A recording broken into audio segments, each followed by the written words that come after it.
Stove మీద first ఒక గిన్నె పెట్టుకోవాలండి. గిన్నె పెట్టిన తర్వాత ఒక గ్లాసు, పెద్ద గ్లాసుతో పాలు ఇందులో పోసుకోవాలి.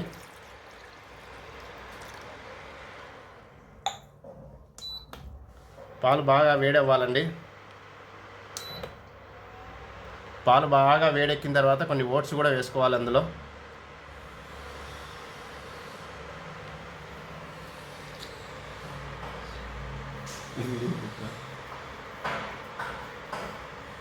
మీరు కూడా చూడండి, పాలు బాగా పొంగు వచ్చినాయి, వేడెక్కుతున్నాయి. ఇప్పుడే కొన్ని ఓట్స్ తీసుకొని అందులో వేసుకోవాలండి.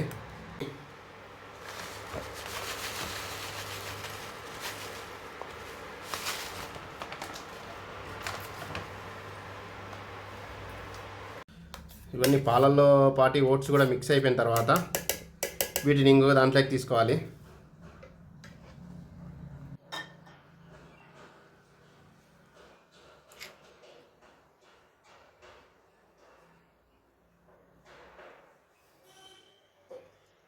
కాస్త చల్లారాలి ఫ్రెండ్. ఓట్ మీల్ అన్నీ అయిన తర్వాత వాటిలోకి ఒక ఫుల్ బనానా అండి స్లైసెస్ వేసుకున్నాను.